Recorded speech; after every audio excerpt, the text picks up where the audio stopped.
Welcome back to Movie Recaps. Today I will show you an action, adventure, fantasy film from 2017, titled Valerian and the City of a Thousand Planets. Spoilers ahead. Watch out and take care. In the 28th century, Earth's former International Space Station starts cooperating with extraterrestrial peoples, who each bring their own station and attach it to Earth's. Little by little, it grows into a multicultural city called Alpha, inhabited by millions of species from thousands of different planets. It grows so big, in fact, that it's relocated to deep space, allowing it to reach even more people and continue growing. To preserve peace among such a large population, a police division is created by the UHF, United Human Federation.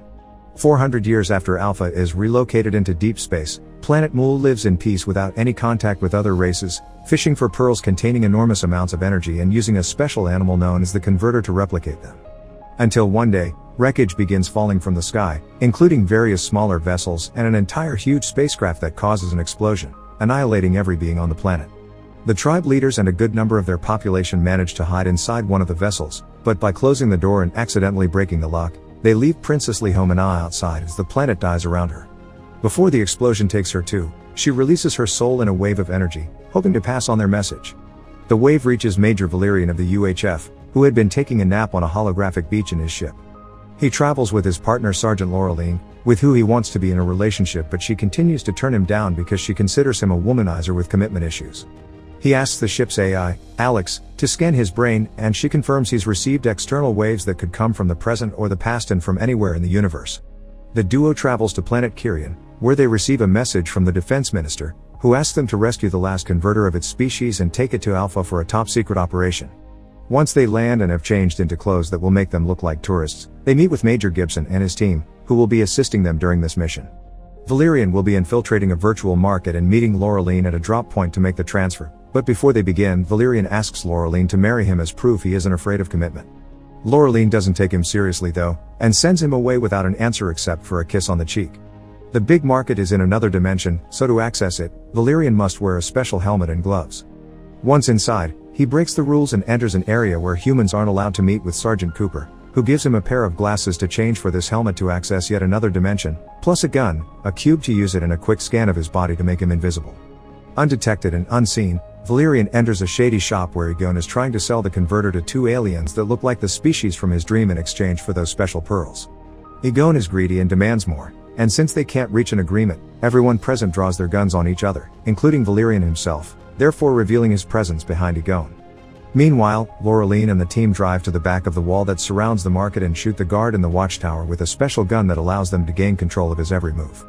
Then they cut a hole on the wall so Laureline can go through it and meet Valerian at the drop point with a special box she activates next to him, making it appear in the other dimension. Once Egon has put the converter in the box, Laureline deactivates it and takes it back to the van, but Valerian stays another moment to take the special pearl with him as well. He tries to leave quietly, but his floating hand calls the attention of the guard's alien dog and gets jumped on by it, causing everyone to start shooting. Laureline notices Valerian is in trouble and alerts the team, who sends Cooper for backup and gets attacked by the dog as well. Thanks to being mostly invisible, Valerian manages to escape the shop, but the box pad is broken and he can't leave that dimension. A guard finds him walking through the market and goes after him, shooting a series of magnetic metal spheres that get attached to his box with such a weight that makes him sink through a manhole. He lands inside an arcade, where he finds a little kid with a toy gun. Valerian uses this chance to give him one of the magnetic spheres, which the child shoots at a nearby alien, and because of the magnetism, all the other spheres follow the first one. Valerian is now free of that extra weight and can stand again, but he accidentally makes the kid cry and ends up with the parent chasing him through the market. He runs away until he bumps into Laureline, who fixes the box right before the guards and the dog find Valerian again. Their troubles aren't over though, they've been detected and Egon is sending an even bigger creature after them. The duo rushes out of the market as the alien under their control shoots the creature to keep it away until everyone is back in their vehicle. The monster easily catches up with them as they drive away and jumps on their van, so the team opens fire on it to no avail. Valerian decides to call Alex and make the AI bring their ship over, so he and Laureline escape through the window and jump into their vessel safely. The creature follows them and jumps on it as well, only to slip and fall when the ship accelerates to leave exospace.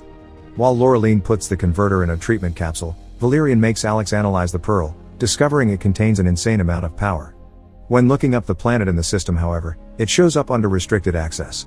After Laureline joins him on the deck and ignores his marriage proposal again, they make it to Alpha, where they are granted VIP access because of the converter they carry. They meet with General Oktobar, who tells them about a radioactive zone discovered in the middle of the station. They've sent drones and special soldiers, but nobody has come back alive. The area is contaminated and growing every day, so they need to end it before it destroys the entire station. Commander Aaron Fillet arrives then with his personal army of K-Tron's droids, which he will take with him to his meeting with the Security Council, but a call from the Defense Minister makes him take Valerian and Laureline as his bodyguards instead. Before going to the meeting though, Fillet stops by to check on a prisoner of his. It's an alien from Planet Mu being tortured for information. They haven't gotten anything out of him, so Fillet orders his men to kill him if he doesn't say anything in an hour. He also reminds his K-Trons what to do if the operation doesn't go well. Laureline brings the converter to the meeting because Fillet wants to have it as a possible bargain card, but she refuses to hand it to him, keeping it safe with her. Valerian enters the room with Fillet while he tells the council about the contamination problem, and Laureline waits outside, guarding the door. She's suddenly approached by 3 small aliens, the Dogon Digis, offering their services to her. She asks them about Planet Mul, and they classify it as a sensitive subject that Major Samp was an expert of, but he died 3 years ago under mysterious circumstances. They also tell her mercenaries will try to steal the converter right before an alarm starts ringing. The attackers are going through the walls and neither the council nor the AIs can see them, and when the officers in the command room try to evacuate, they discover there is no power and they've been locked up. Laureline joins Valerian and together they try to get Fillet out, but the wall suddenly explodes and a group of Mul aliens enters the room, shooting everyone with a gooey substance that covers them with a cocoon. Valerian notices this and puts a capsule in his mouth before he's covered up as well, and the aliens leave a few minutes later taking a cocoon Fillet with them. Once they're gone, from Valerian's capsule comes out a spider droid that cuts the cocoon open and allows him to wake up and escape. Next, he rescues Laureline and gives her his knife so she can rescue the others while he goes after the aliens and Fillet.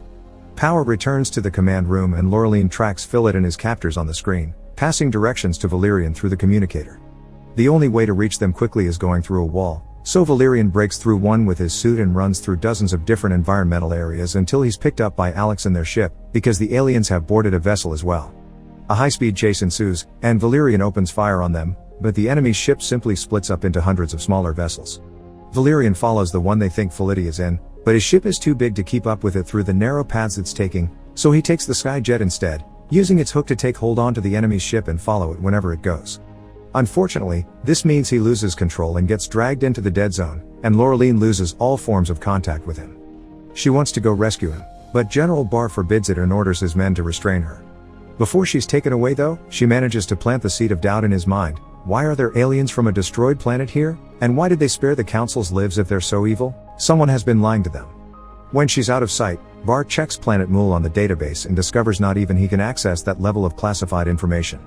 On the way out of the command room, Laureline pretends to help the guards by telling them they should cuff her, so when they come closer, she grabs them and beats them up until they're unconscious. Then she meets with the Dogon Digis and makes them take her to Valerian's exact location. Together the 4 of them go to see Bob, who is going to take them fishing for something very special, a Cortex jellyfish. Laureline boards his submarine, which takes her deep underwater in the search of bromosaurs, giant creatures that carry jellyfish on their backs. Bob uses the submarine's special claws to retrieve the jellyfish from a bromosaur, which proves to need more than a strong pull, earning the creature's rage. 3 bromosaurs begin chasing them through the water, but thankfully, the submarine is fast enough and they manage to lose them when taking a narrow path. Once they're back on land, the Dogon Digis explain to her that she must put the jellyfish on her head and let it show her what she seeks, but she mustn't do it for more than 1 minute or it will start feeding on her memory. Laureline follows their instructions and pushes her limits, staying under the jellyfish for 1 minute 10 seconds until she sees Valerian's location, a sign that says L630SL deactivated, which the Dogon Digis confirm to be level 630 east. After she leaves to rescue her partner, the Dogon Digis go to see General Barr to sell him the information about the alien hostage Fillet has kept hidden. He immediately arrests all the men involved in his interrogation and tries to help the Mul person, but he makes his body explode to send a message as the princess did after telling Barr that they're attacking them because the UHF has what they need. When his assistant Sergeant Neza runs the aliens' DNA through their database, they find out this species isn't there, which means they never existed or someone deleted them from their files. Laureline arrives at level 630 East and, after carefully walking around a rocky area, she finds Valerian unconscious on the ground. She wakes him up with special medicine and after a silly argument, she entertains herself watching the butterflies while Valerian fixes his vessel. What she doesn't know is that not all the butterflies are real, some are bait, and when she touches one without knowing, she's fished out by a primitive tribe, the Bulan Bathers of the planet Gora, and taken into their restricted area. Valerian touches a butterfly on purpose so he's fished out too, but he shoots his captor and hides behind a wall as he regains contact with Alex. The AI tells him that the only way to get in without causing a diplomatic mess would be finding a glamapod. Now that Valerian is out of the dead zone, the UHF can track him again. Guards are told not to hurt him, just to find and assist, so it's easy for him to threaten an officer and take a special invisible gun from him before knocking him out and entering Paradise Alley. There are various human call girls offering their services on the street, but Valerian goes to a special club and asks Jolly the pimp for a glamapod, a kind of alien that can shapeshift into whatever they want. Jolly takes Valerian to see Bubble's show, who dances while constantly changing looks, and after she's done, Valerian takes out his gun, knocks Jolly out, and makes a deal with Bubble, who is an illegal immigrant. If she helps him find Laureline, he'll get her a legal pass and freedom from the club. Bubble accepts and takes them out of there by hiding Valerian in her jelly body and transforming into Jolly. This is the same trick they use to enter the area where Laureline is captured. Bubble simply has to transform into a Bulan Bather. Meanwhile, Laureline tries to communicate with her captors to no avail. They just keep showing her dresses for her to pick one. She ends up in a white one with a huge hat that has a hole on the top of her head and is put on a line of servants that are taking food to their emperor, where Bubble and Valerian have sneaked into as well. The emperor dislikes all the dishes taken to him, including Valerian's, so he leaves the line and watches Laureline take her turn from behind the guards. Laureline's dish is just a lemon, which the emperor squeezes on top of her head before taking out a special tool to crack open her skull. Valerian wastes no time and hits a guard with his tray to steal his weapons and fight the rest of the aliens, even jumping on the emperor to kill him. Now free, Laureline also steals a sword from a body, and with Bubble, they help Valerian fight the guards, but they just keep coming. Valerian decides on a quick plan then. He grabs Laureline's hand and pretends to charge, but they actually fall with Bubble inside a manhole and into a new area. Back in the command room, General Barr speaks with the defense minister and demands access to Phillitt's classified files, which he gets after some hesitation from the minister. The file on Planet Mool says it was destroyed by accident during a war and that the planet had not been inhabited, which is simply false. When trying to find out who was in charge of such a disastrous operation, Barr finds it is, again, classified. The other thing that is starting to irritate him is the constant presence of the K-Trons, who have been programmed by Phillitt and only he can send them away. Valerian and Laureline fall into a giant trash can and discover Bubbles has been hurt during the fight. Her final words for Valerian are asking him to take good care of Laureline before her body becomes dust. The duo starts wandering around, although Valerian swears he does know where he is going, or at least, kind of. He confesses the prince's soul that has been inside him has been guiding him all along.